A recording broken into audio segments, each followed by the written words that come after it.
Welcome to Keep It Local, a podcast of Local Media Association. My name is Ryan Welton, your host, and today I'm joined by Matt Baker with Rebuild Local News. And the topic today is an important one. It's about local news shortages and the costs to communities. And by cost, I mean quite literally a dollar figure. One of the first times I've seen that. It's part of a new report from Rebuild Local News. And before we get into that, hello, Matt. How are you doing, man? Good. How are you doing today? I'm doing great. It is going to be 103 degrees in Oklahoma City. It is summer. Wow. I'm coming from just in Maryland and it's not that hot, but we're definitely getting up there. So I feel your pain. You bet. It's can't wait for fall.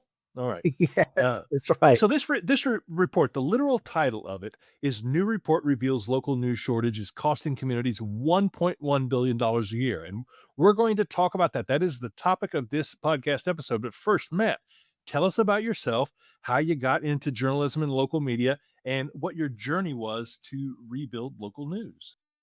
Well, thank you very much for having me first off. Just a little bit of background. Most of my professional work has been in research and evaluation. And I've done that in a variety of different contexts with private companies, for think tanks, for non-governmental organizations, as well as government. In fact, I spent many years working on issues abroad for the U.S. government, focused on democracy and governance, and including sort of a lot of our work and programming on independent media. And from that, I learned the importance of news and information, particularly for supporting kind of democratic processes and institutions. And so I'm very happy to be kind of leveraging some of that insight and expertise to apply in my new role. I started last year at Rebuild Local News. I'm the director of research, and I lead a kind of our research and evaluation efforts. And so many of the things that we do is trying to summarize and synthesize some of the academic research and use it in our policy and advocacy work that we do. I read the report once through and then again just to come up with some questions here, but this is the first time I've seen an actual dollar figure tied to the local news crisis. Um, what exactly? And I read it, so I know, but how would you explain what that tie is between local news deserts and local higher costs? What costs? Yeah, so it's a great question. I mean, the short version is think about it like this. When no one's watching City Hall, lenders are being charged more to finance the work that they're doing. I mean, that's simply put. And so local governments are always borrowing money. I mean, just like we do as individuals for things like schools and roads and water and sewerage systems and the like. And they often use something called the municipal bond market to do that. And so lenders will be looking at which rates they will charge each of these local governments. And one of the things it turns out, not just based in theory, but in terms of evidence and data that we've seen from peer reviewed research, is that those lenders will charge a premium, i.e., a higher interest rate for those municipal governments that are not being monitored by any local news or media. Why? Because they view that as a riskier sort of bet, basically. Um, Watchdog journalism, accountability journalism, whatever you want to call it, having people attend city hall meetings and conduct FOIA requests and Freedom of Information Act sort of stuff. Those things are really critical to ensure that government is kept honest, in short. And when they're not there, the bond market basically decides that we're not sure what's going to happen, so we're going to have to charge more money, basically. And so what we did is I worked with actually one of the co-authors of a peer-reviewed paper that tried to measure what the exact interest rate premium was. And that data was from a few years ago, but basically it suggested anywhere between 5 and 11 basis points, which is a relatively small amount. But once you start talking about the millions and billions of dollars, which we are talking about in terms of government funding, that in their estimation, translated into $650,000 per bond issue. So we were able to take those basic parameters to kind of come up with a state by state and national figure, which involved kind of weighting, basically using a weighted average of about 8.6 basis points and using the same data that they use to kind of calculate how many people live in these different counties that don't have local news to try and come up with a conservative figure of what that represents. And in totality, just like you said, it's a pretty large number. It's $1.1 billion dollars a year, which is pretty large. Yeah. And yeah. No, I was just going to say, I looked at the list of the states as they were ranked, and I also saw that when it came down to like individually per capita per person, it was upwards of $100 per person per year. I mean, I want my $100 back. Yeah, I also thought it was fascinating from the list. I expected New York and California to be at the top of that list. Anytime you're looking at just amounts of money, they're going to be at the top. But number three was Alabama. Yes. Georgia is a top 10 state in terms of population. That wasn't a surprise, but I also know that Alabama and Georgia probably are afflicted by rural issues. California too, frankly. I mean, they have a lot of space. But so what did you make of the fact that you had New York and California and then Alabama and Georgia right in your top four? Yeah, it's a great observation, and frankly put, it's kind of how we put together the kind of the basic assumptions that go into something like this. And a lot of the costs that you see in terms of that premium are being driven by two things. One is how much are you borrowing? So that's why you get the big states that are like New York and California, even like that they spend a lot of money on the bond market in terms of trying to fund stuff. The other important one is places that have a lot of people who live in what we might call news deserts, basically counties that don't have a local news outlet. And those are places like Alabama as well. And so when you take both of those factors into calculation, it kind of presents this kind of composite picture, which is maybe not, maybe some of it's what you expect, some of it's not. And I think that's the point of the report too, is that like, you know, the issue of local news impacts the whole country. And it will impact it in different ways, and the magnitudes might be slightly different depending on what's being involved. But the truth of the matter is there is a cost almost in pretty much every single state. And the ideal of wanting a watchdog on local government isn't just an ideal. That is a service when not rendered has a cost associated with it. That's right. Yeah. I mean, it's often thought of as a nice to have thing. I think the framing from our report kind of flips it around to be like it's actually something you can't afford not to have in many cases. Having local reporting prevents the sort of examples that we cite in the report. We have an example from Bell, California, where basically the local government went to towns, giving themselves quite large salaries, and only after the Los Angeles Times looked into it and requested the contracts did it kind of all come out. And eventually, many of those people ended up going to prison, basically, for misconduct. And similarly, there's an example that we cite from Harvey, Illinois, as well, where again, because of the lack of oversight, the county was getting in a lot of financial trouble, and often the result of that was services weren't being rendered to the residents. Uh, and actually, I just came across a report literally a couple of days ago from the Post and Courier in South Carolina that talk about accountability deserts, and they kind of chronicle a lot of these very small towns that are facing like financial crisis or indeed a lack of services because of this lack of local news. So it's something that you could pick pretty much any state in the nation and find, unfortunately, an example of this actually working its way into practice and the real human costs of these things. Speaking of the human cost, per your research, do you have a sense when communities, when it costs them this amount of money, um, what services or what services are being shuttered or rendered obsolete because of this? What are we losing? Yeah, it's a good question. It's a hard one to answer in the aggregate, to be honest with you, because our study doesn't really get into that. But based on even the examples that I'm referencing, say, take for example, Harvey, Illinois. In that particular example, the city itself cut the public safety workforce by I think 40%, as a result of the fact that they were in $160 million and change in debt. And so as a result of that, they had to make huge cuts to their public services, including their public safety and police forces. And so that is one very concrete and very drastic result. I suspect in many cases the sort of impacts are kind of hard to discern because often they're quite hidden. Ironically enough, if you don't have local news looking into these types of things, you're not going to be able to pick up on these things. It's kind of almost like this unfortunately, kind of cycle where it becomes harder to really discern what is the impact, not just on the bond market, which is what we're trying to do, but on people themselves. But where we do learn of these examples, that often they are about, core services that are being cut as a result of not being able to of municipalities not being able to afford things.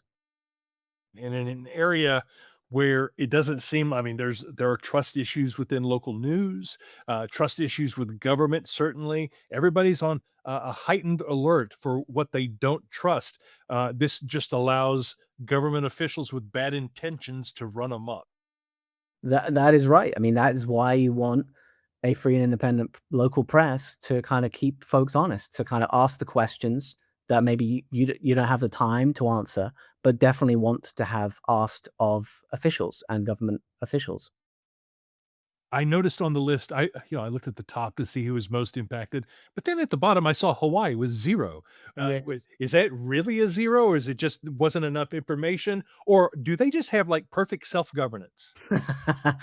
I mean, they might have good weather out there, but, I think so it's a great observation, and so while I wish I could say that Hawaii's kinda cracked the code on self-governance, the answer is a bit more mundane, and it's to do with how the estimate works.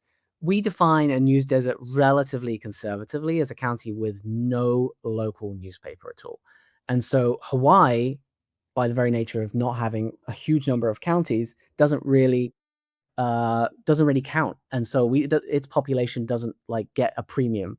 Now, that isn't to say that local news in Hawaii is perfect and as good as it should be, because I don't think that's the case. I think there's a lot of focus even in that state on how you can improve the level, and amount of local news and information. But in terms of our calculations, we erred on the side of sort of being a bit more conservative, and so we didn't count any of the population as falling into a new what we call a news desert. So that's why they kind of 0. I'm sure there are other, and I'm sure we'll get into it. There are many other facets of the kind of economic side of the equation in terms of the loss of local news that probably affect Hawaii just as much as any other part of the nation.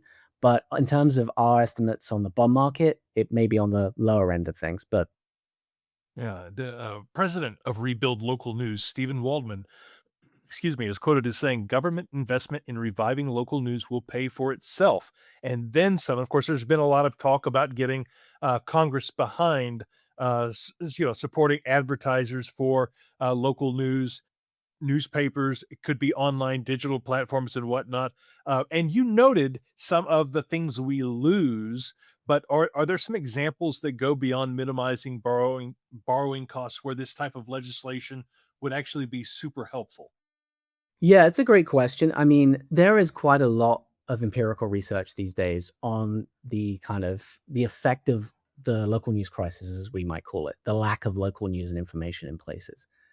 Some of that is on civics. So we note that, where there is less local news, you get less people turning out to vote, you get less kind of civic engagement. There's often a relationship in terms of polarization, in terms of how people vote.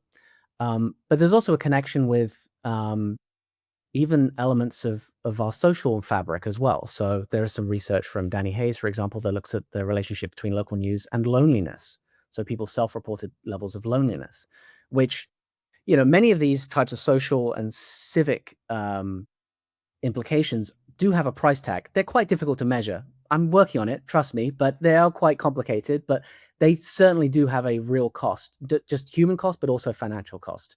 But even if we just focus for a second on the economic side of the ledger, we focused on the municipal bond market, but there is numerous studies now that are leveraging similar types of like very rigorous research, not just like correlation, but like trying to understand like, okay, did the lack of local news really cause this thing to be affected?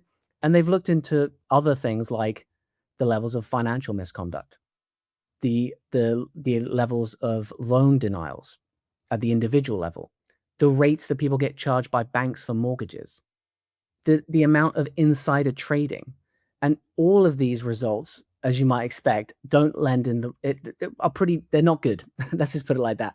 Often, what they tell the composite picture is that when you lose local news, you have all of these other financial and economic impacts that are costing us real money. And just to spotlight one specific example, and this isn't I'm spotlighting because it's not even my calculation. It's the authors. There's a paper that looked into corporate pollution and basically try to understand like if there's low local news, corporations might feel more at liberty to just start polluting things, the waterways, the air, whatever it is.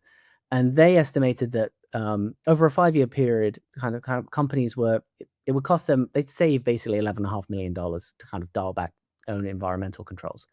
Their estimates using kind of federal government kind of assumptions were that that costs $700 million to the public writ large in terms of abatements over a 5-year period. And so you can imagine that like all of these different facets, some of them overlap, so it's hard to disentangle, but they all end up being quite a large amount of money.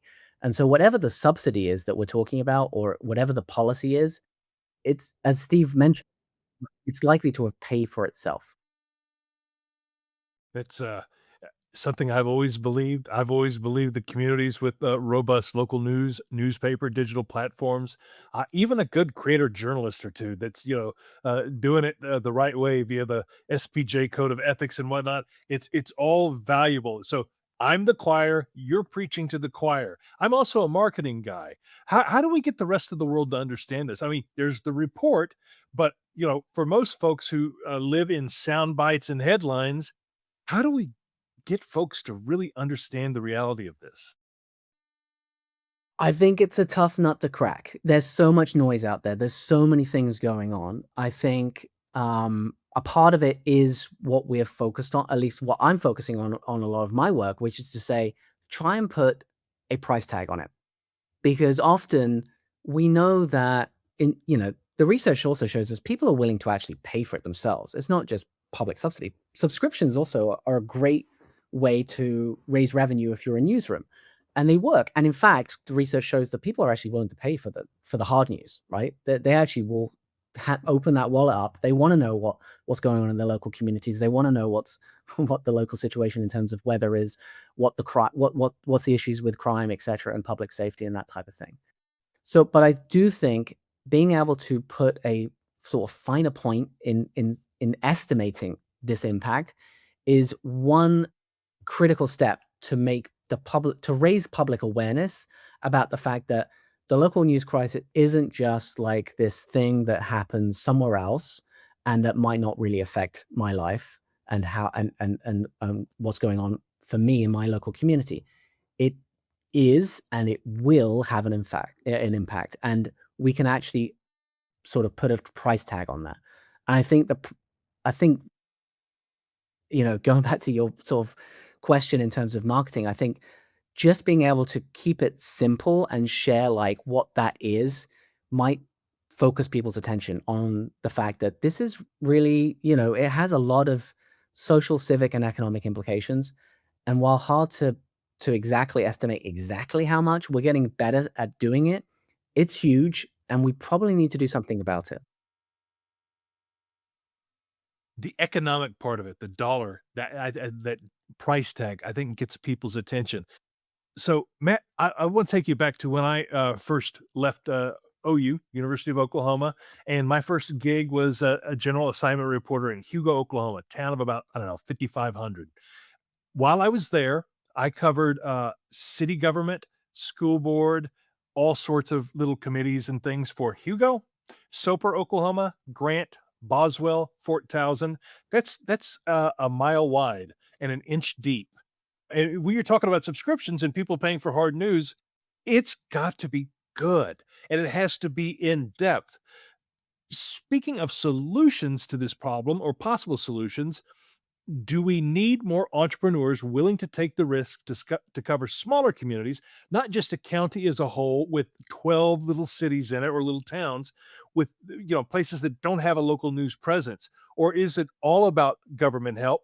Or is it somewhere in between? Is there a campaign that should be out there to get entrepreneurs, philanthropists on board Create a paper in your town if you need it.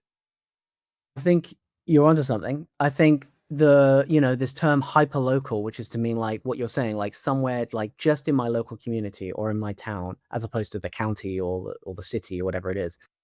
Because obviously in a city too, it might be neighborhood by neighborhood, for example, precinct by precinct. So I think hyperlocal news is often the most useful. Like that's what we know from the research too, and that's often one of the largest gaps. Like, we know the national stuff is probably covered. The local stuff is still there, but it's a lot less than it used to be, and in many cases, there's a lot of gaps. But at the hyperlocal level, we know that like that's where that information can inform people's life choices too about how their economic choices too, about what they're doing on the weekend, but also what jobs might be available and like where might I live, for example. So, and there's a huge gap there, like you're saying. And so I do think it's going to require an all hands on deck kind of approach. So yeah, we need entrepreneurs to be trying different things. You've seen that in the upsurge of kind of the rise of digital outlets, for example, Substack newsletters, like all sorts of different forms and mediums. And that's to be welcomed, I think, because we're gonna have to get creative if we want to solve this crisis, and we're gonna have to. It's not just going to be a one silver bullet solution. It's going to require a confluence of different things for us to get to where we need to. Great information. Where can people find this report? Is it on the Rebuild Local News website? It is indeed, yes. It's on the Rebuild Local News website, so check it out. You can also see some of our other research that might be of interest there too, including our most recent 2026 Local Journalist Index. Fantastic. I will check that out. And I'm going to make sure that there's a link in the YouTube description on the story at localmedia.org where this will be hosted. I got a couple fun questions for you, Matt. But before we get to that, is there anything that I failed to ask or that you want to make sure is a point you want to get across about this report?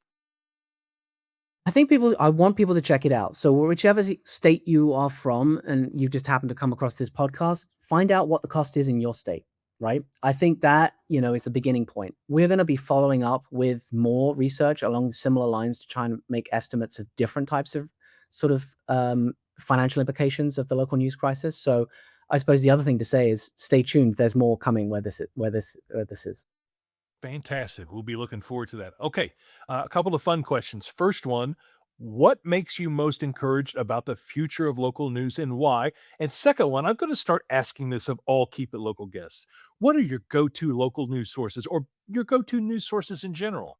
hmm So on the first one, I think it has to be. I'm biased. It's got to be the journalists themselves, right? I focus on data. I focus on research. That's one way to understand all of these things. But at the heart of why I'm at Rebuild and why I kind of love what I'm focused and working on is the idea that we need more real humans in communities trying to understand what are the issues that really matter to them and reporting on them. And it's not easy and it's not hard often, that work, that job of being a journalist. And so I take my hat off every time I have an opportunity to do so, including you, Ryan. Thank you for your service, because it's not an easy job, but it's critical. It's important for lots of different things, as we've already been talking about. On your second uh, question, in terms of my go-to places, I'm pretty, you know, it depends on like I'm focused a lot on research. So often, like I do kind of go to like the Reuters Institute or Pew Research. But in terms of like, Neiman Lab is great and Pointer. Those are two fantastic resources, which are kind of like my kind of coffee morning read, basically, just to kind of get apprised. So yeah, it depends on the exact source, but like those are often my kind of go-tos. Fantastic. Matt Baker with Rebuild Local News. Thank you so much for your time. And for folks who, if you're watching this or you're listening to this, leave a comment and question however you can. If you want to send me an email at ryan.welton@localmedia.org, you can do that. I will make sure it gets to Matt. Thank you so Matt, much. I any? look forward to that. Thank you. Thank Thanks for you. having me. Thank you. You're very welcome. All right. Until next time, keep it local.